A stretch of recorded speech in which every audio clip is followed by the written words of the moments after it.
चालत करत आल्यावरती आणखीन एक लेफ्ट मारायचं आहे, लेफ्ट मारून असं जायचं. सगळे लोक चाललेत कारण गाडी ऑलरेडी लागलेली आहे मित्रांनो. ती सगळी हालत आहे. हे बघा गेटमध्ये बघा ती मारामारी चालू आहे.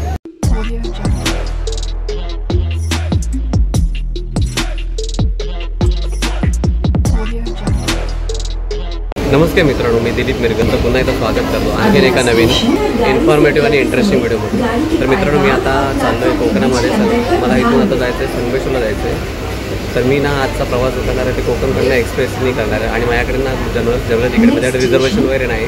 तर या व्हिडिओमधून तुम्हाला CSMTमध्ये छत्रपती शिवाजी महाराज टर्मिनलवरून जर तुम्हाला जर ती ट्रेन पकडायची असेल तर ती कशा पद्धतीने तुम्ही पकडू शकता हे या व्हिडिओमध्ये दाखवण्याचा प्रयत्न करणार आहे. आणि किती पद्धतीची गर्दी वगैरे आहे म्हणजे जनरल पोस्टमध्ये वगैरे त्या गोष्टी पाहण्याचा प्रयत्न करणार आपण ह्या व्हिडिओमध्ये.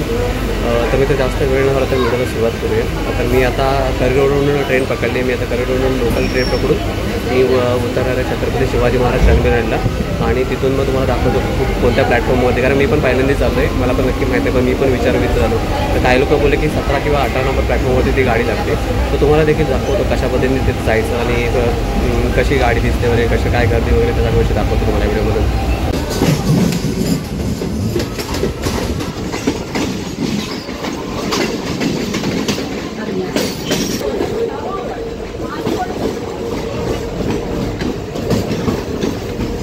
तर रात्रीचे तुम्हाला ट्रेन दाखवतो आजूबाजूच्या लोकल कशा चालल्यात. आणि आपण आता आलो छत्रपती शिवाजी महाराज टर्मिनलच्या जवळ आलो आहे. आता ऑलमोस्ट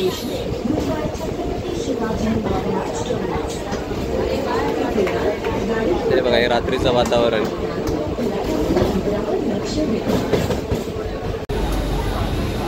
हे बघू शकता रात्रीचं प्लॅटफॉर्म कसं दिसतंय छत्रपती शिवाजी महाराज टर्मिनल वरती. पंखे पण बघू शकता अशा पद्धतीने आहे.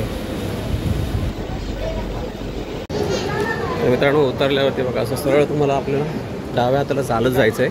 17 नंबर प्लॅटफॉर्म बघायचं. तर गर्दी भरपूर आहे, मी पण पटापट जातो. असं सरळ चालत राहायचं आहे पुढे. चालत करत आल्यावरती आणखीन एक लेफ्ट मारायचं आहे, लेफ्ट मारून असं जायचं. सगळे लोक चाललेत कारण गाडी ऑलरेडी लागलेली आहे मित्रांनो. आणि मला नाही वाटत कसा प्रवास म्हणजे मला चढायला मिळेल की नाही माहीत नाही. एक माणूस मला बोलला की मी दादरवरून पकडली पाहिजे ती, तर मी ॲक्च्युली दादरवरूनच इकडे आलो. बघा अशी परिस्थिती आहे, गर्दी तर भरपूर आहे. काय लोक उलटे मारतात ना, त्यामुळे भरवून जाते गाडी. ती गर्दी आहे पूर्ण. हे बघा अशा पद्धतीनं आहे. ते सगळे लोक चालले तर धावतच पुढे. तिकडे पुढे बघा तो आहे 17 नंबर, सगळ्यात लास्टचा आहे. इथे बघा 17 आणि 18 नंबर. इथे बघू शकतो वरती 18 नंबर आहे. हा 18 आणि इथे लागलेली आहे गाडी कोकण कन्या. ही समोरच बघू शकता ही गाडी आहे. बापरे, हालत बेकारच आहे.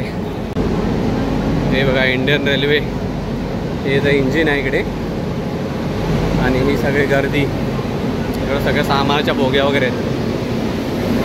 तर मित्रांनो ह्या ट्रेनला ना पाठीमागे 2 डबे असतात, पुढे 2 डबे असतात. पाठीमागच्या डब्यामध्ये पण बिलकुल चान्स नाही आणि पुढच्या डब्यामध्ये पण नसणार चान्स. कारण का तो मला एक मुलगा भेटला तिथे, तो बोलला की आम्ही ठाण्यावरून रिटर्न मारला, त्यांना पण चान्स नाही. आणि भरपूर गर्दी आहे मित्रांनो. तर काय लोक म्हणजे ह्याच्यातून चाललेत मधून. आता मलाच कळत नाही मी कसं जाऊ. खूप म्हणजे टेन्शनच आहे. एकटाच आहे पण तरीसुद्धा म्हणजे रिझर्वेशन पण असल्यामुळे प्रॉब्लेम होतो. तत्कालमध्ये पण ट्राय केलेलं मी, पण नाही झालं माझं. पण माझे पैसे कट झाले, पण मला रिफंड पण अजून मिळाले नाहीत. 3-4 दिवसामध्ये मिळतील असं बोलले. आता बघूया काय होतं आणि कसं जाईल. तर तुम्हाला व्हिडिओ आली तुमच्यापर्यंत समजायचं मी ट्रॅव्हल केलं म्हणजे म्हणायचं. हॉरेबल एक्सपिरियन्स आहे, बघू शकता. हे बघा 10:34 झालेत.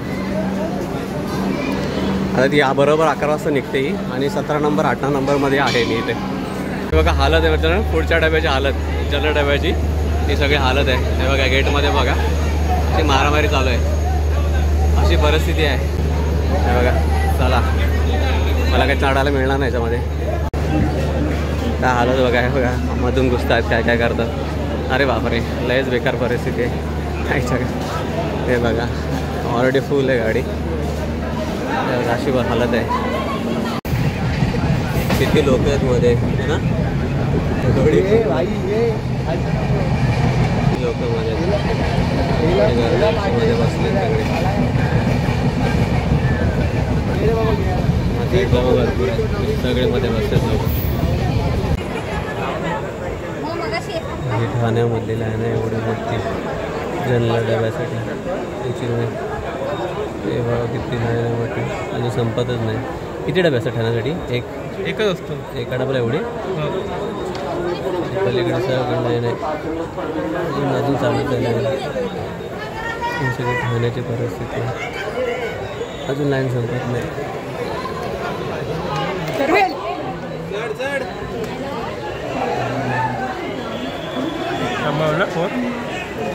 भरपूर लाईन आहे. भरपूर आहे.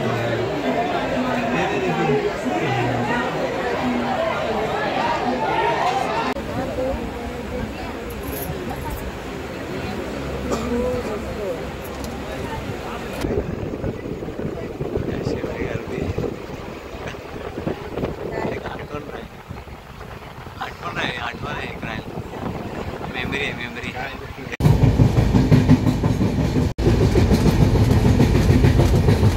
हे सगळं टॉयलेट आहे.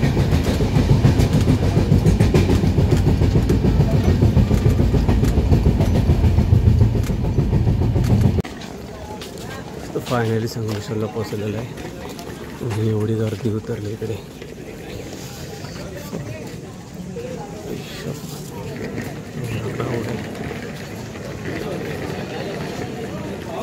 आपली ट्रेन आहे मित्रांनो.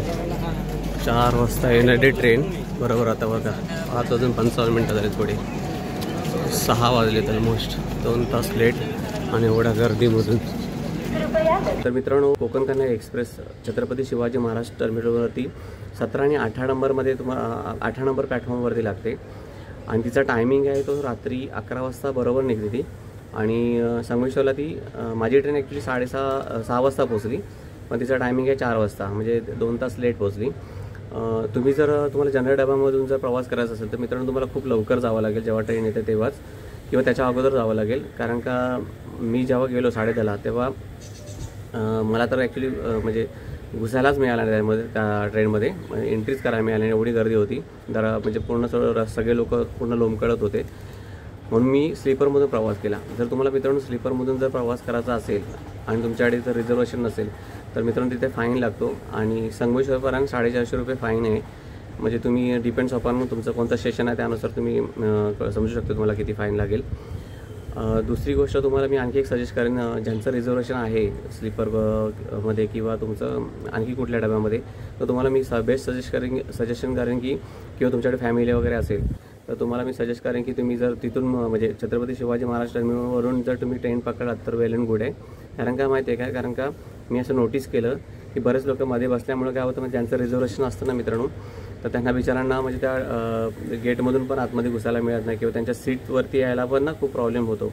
किंवा तुमचा जर डबा चुकला समजा S5 वरून S6 किंवा चुकीच्या डब्यात तुम्ही एंटर केलात आणि तिथून तुम्ही जर आतल्या इंटरकनेक्ट डब्यामध्ये यायचं म्हटलं ना तुमच्याकडे बॅग वगैरे असेल तर खूप डिफिकल्ट आहे. हे मी नोटीस केलं म्हणून मी तुम्हाला ते सांगण्याचा प्रयत्न केला. आता तुम्हाला जर कोणाला जर इन्फॉर्मेशन असेल तुमच्याकडे की आपल्याला आणखी दुसरा कोणता ऑप्शन आहे. कारण का मी पहिल्यांदा मी ऑफिसवरून 9 वाजता सुटलो आणि मी 9:30ला परेलला गेलो. परेलवरून मला काही म्हणजे मी ॲक्च्युली ट्राय करत होतो ST किंवा लक्झरीचे ट्राय करत होतो पण ते सगळ्या ऑलरेडी गेल्या होत्या आणि ज्या होत्या त्या सातारा वगैरे त्या साईडला वगैरे पुण्या साईडला होत्या. माझ्याकडे काय ऑप्शन नव्हता म्हणून मी ही ट्रेन पकडून आलो. तर तुम्हाला कोणाला माहिती असेल की आपल्याला म्हणजे कोकणामध्ये किंवा रत्नागिरी सिंधुदुर्ग ह्या साईडला जाण्यासाठी जर काही असेल रात्रीच्या वेळेला काय ऑप्शन तर कृपा करून कमेंटमध्ये टाका जेणेकरून मला पण आयडिया मिळेल आणि आणखी कोणाला पण त्याची ती इन्फॉर्मेशन आपल्याला प्रोव्हाइड केली जाईल. दुसरी गोष्ट ॲक्च्युली ही परिस्थिती का आली त्याचं पण मी तुला कारण सांगतो मित्रांनो. कारण का ऑलमोस्ट मी भरपूर भरपूर लोकांशी मी बोलत होतो ते सगळे लोक बोलले की म्हणजे उन्हाळ्याची सुट्टी वगैरे. ॲक्च्युली ही व्हिडिओ जी आहे ना मित्रांनो मी 2025मधली आहे. तुम्हाला कधी मिळते माहीत नाही. कदाचित हे तुम्हाला मिळेल तेव्हा कदाचित त्याच्यामध्ये डेव्हलपमेंट किंवा चेंजेस पण झाले असू शकतात.